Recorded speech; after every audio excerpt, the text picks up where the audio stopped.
He stood on the deck of the massive cruise ship staring at the darkening horizon, sensing that something was coming in 2026, something no traveler was prepared to face. If he had known what waited ahead, he would have told everyone to stay alert.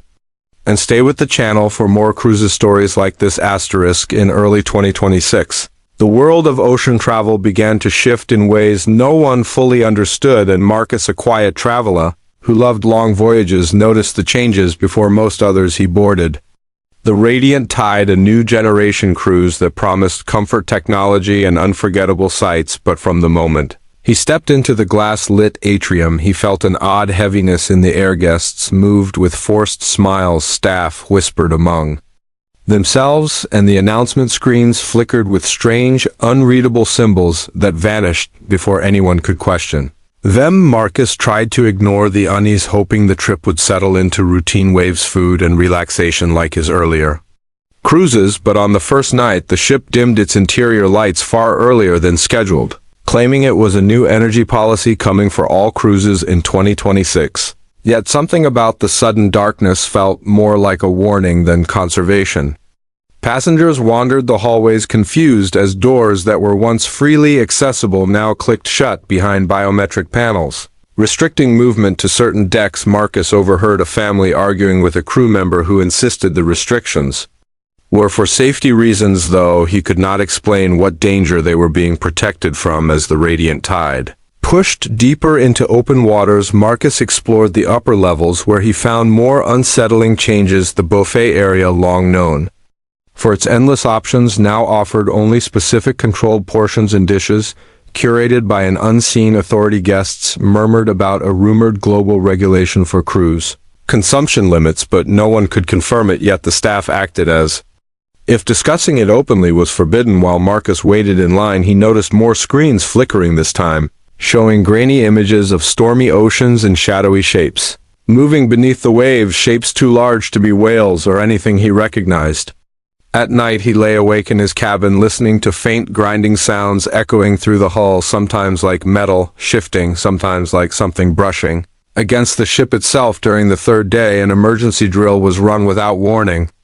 Alarms blared and flashing red lights filled the corridors. Passengers stumbled half asleep into muster stations while crew members barked rapid orders, their faces locked in tense expressions. People whispered about threats from hostile waters and new policies testing ship responses, but Marcus saw something deeper in their eyes. Something like fear, not of the passengers, but of what the ship might encounter later. That afternoon, Marcus met Elena, a researcher traveling alone who claimed she had been studying maritime policy changes and global ocean anomalies for months. She hinted that cruises worldwide were hiding data about rising unexplained oceanic disturbances, and that the new restrictions on ships were designed not to protect passengers, but to control their movements and limit what they might witness. Marcus followed her to a quiet observation deck, where she showed him a notebook filled with hand-drawn maps and dates of recent incidents multiple ships had reported. Sudden power losses, strange underwater vibrations, and sightings of massive silhouettes moving near their hulls, yet none of these reports ever reached public news. Elena believed the cruise industry was preparing for something coming in 2026, something that forced them to tighten rules, reduce visibility, restrict access, and monitor every passenger closely. As the ship moved into a region marked in Elena's notebook, the waves grew taller and the sky dimmed, although the forecast had promised clear weather. Winds whipped across the deck and passengers hurried indoors. Crew members sealed outdoor areas claiming storm precautions. But Marcus sensed the storm was only a small part of what was happening. Elena pointed toward the water, where a faint glow pulsed beneath the surface, like a heartbeat growing stronger. The ship changed course slightly, but not enough to avoid the glowing patch. It was as if someone behind the scenes wanted them to pass directly over it. The moment they did, the Radiant Tide shuddered violently, the lights cut out, and a deep, resonant hum rose from below, as if the ocean itself was speaking. The passengers screamed, stumbling through the darkness, and Marcus felt the floor tilt beneath him as if something enormous had pushed against the ship from below. And then the hum stopped, leaving a silence so heavy it felt alive. Marcus steadied himself in the pitch-black corridor, feeling the ship struggle to regain balance. Emergency lights flickered to life, casting Long shadows across the steel walls. Passengers whispered nervously, and the crew rushed by, refusing to answer questions. The captain made no announcement, and the silence from the bridge grew more unsettling with each passing minute. Elena grabbed Marcus' arm, pulling him toward a restricted stairwell, insisting they had to reach a vantage point before the crew sealed off more sections. The biometric lock on the door glowed faintly, but to their surprise it clicked open as if something had overridden its control systems. The stairwell led to an observation corridor lined with reinforced glass panels, and there, beyond the trembling reflections of emergency lighting, Marcus saw the ocean glowing with eerie white strings stretching beneath. The waves like veins of light pulsing in slow, deliberate rhythm. Elena whispered that these formations had been reported near several cruise routes, but were always dismissed as bioluminescent algae. However, she insisted this was something far more organized, far more intentional. The ship lurched again, not from a wave, but from something striking it from below. The glass vibrated in its frame, and a low groan rolled through the hull like a warning. Marcus watched as the glowing strands shifted, rearranging themselves beneath the moving water as if reacting to the ship's presence. The crew sealed the corridor moments later, ordering everyone back to their cabins. Elena argued, but they forced her back with tense urgency. Marcus managed to slip away during the commotion, ducking into a service hatch that led to a narrow maintenance passage. The air inside tasted metallic, and the faint sound of machinery pulsed through the darkness. He followed the passage until he reached a grated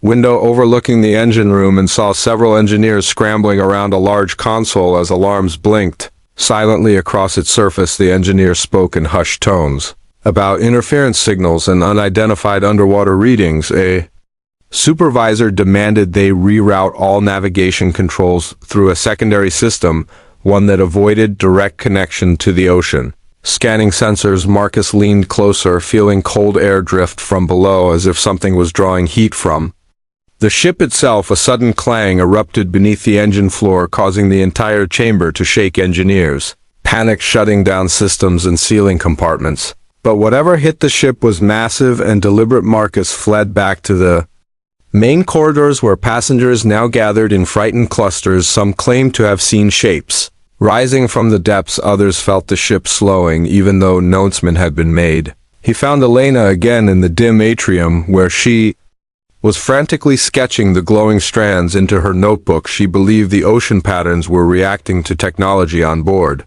and that the new restrictions across the cruise industry were meant to prevent panic over what authorities could not explain. The ship's speakers crackled, and a hollow voice ordered passengers to remain calm and stay in designated areas, but provided no information.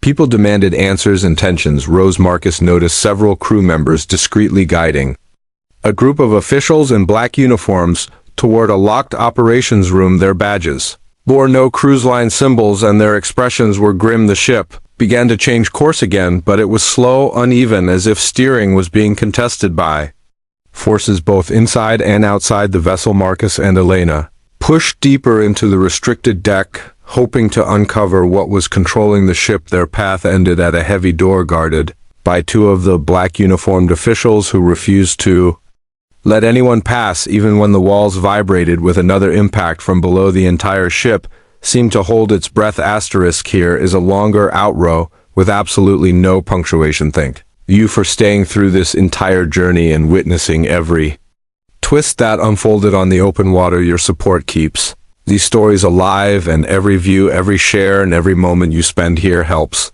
bring more powerful mysteries to the surface. So stay with the channel and keep exploring the unknown. With courage and curiosity, new stories are always rising just beyond the horizon, and together we will discover them all. Keep watching, keep sharing, and keep the adventure moving forward. Asterisk here is a strong call to action with absolutely no punctuation. If you want more stories like this, make sure you follow, share, and stay with the channel. Your support helps uncover more mysteries and keeps every new journey alive. So stay connected, stay curious, and stay ready for the next adventure.